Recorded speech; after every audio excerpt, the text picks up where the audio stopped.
Some stories are urban legends. Some are tales passed down over generations. But sometimes the scariest ones are true. This is one of those stories.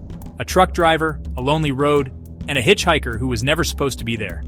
A night that changed his life forever. And if you think ghosts aren't real, think again. It was November 1994, and trucker James Callahan was making a routine haul down Route 44 in Massachusetts. This stretch of road was infamous for eerie happenings. Truckers spoke of strange figures appearing in the trees, whispers on the CB radio, and worst of all, the man in the red flannel shirt. James had never believed in ghost stories.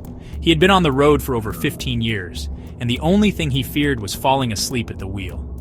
But that night, something changed. The air was thick with mist. The road ahead twisted through dense woods, the towering trees on either side pressing in like walls. His radio played a low country tune, static crackling through now and then. Then he saw him. A lone figure stood by the side of the road, barely illuminated by James's headlights. A man wearing a red flannel shirt, jeans, and a baseball cap, his thumb outstretched, asking for a ride. James slowed the truck. Why would anyone be out here at this hour? No towns, no gas stations, just endless road. He hesitated, but then guilt settled in. It was freezing outside, and the guy looked harmless enough. So James pulled over. The hitchhiker wordlessly stepped up into the truck and sat down. No bags, no backpack, just himself. James glanced at him. His face was oddly pale, his skin almost gray under the dim truck lights. "James, where you headed?" James asked, trying to be polite. The man barely turned his head. After a long pause, he muttered, "Hitchhiker, just down the road." Something about his voice sent a chill down James's spine. It was flat, emotionless, almost distant. "James, been out here long?" The hitchhiker didn't answer. Instead, he just stared ahead, his hands resting in his lap, completely motionless. The temperature in the truck dropped. James could see his breath fogging up in front of him. His radio buzzed with static for a second before cutting back to silence. James swallowed, gripping the steering wheel tighter. His gut told him something was wrong. James drove in silence, his nerves on edge. Something was off. The hitchhiker hadn't moved once since getting in. No shifting in his seat, no adjusting his arms, just still. James stole a quick glance at the side mirror. His blood ran cold. The passenger seat was empty. His hands trembled on the wheel. He turned his head slightly, heart hammering. The man was still there, sitting in the seat.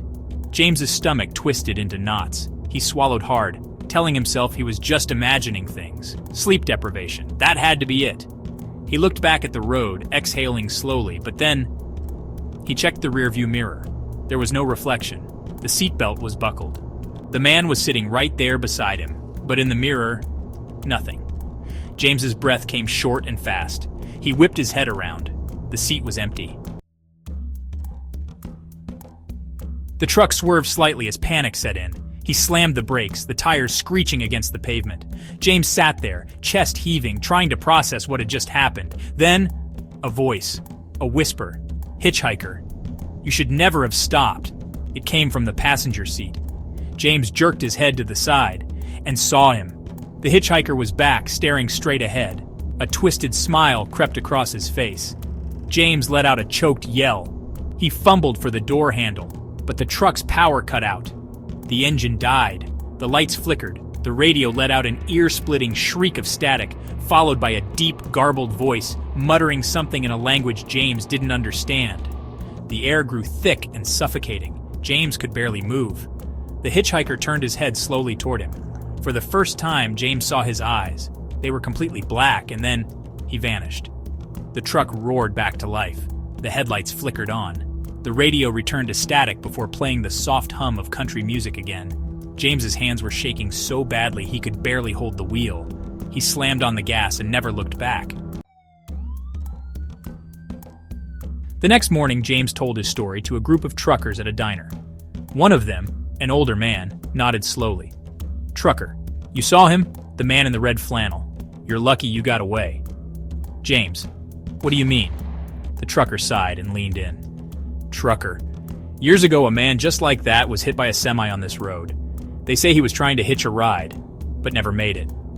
Some folks say he's still looking for one, but if you stop for him, you might not make it either. James never drove Route 44 again. Some say the hitchhiker still roams Route 44, waiting for his next ride.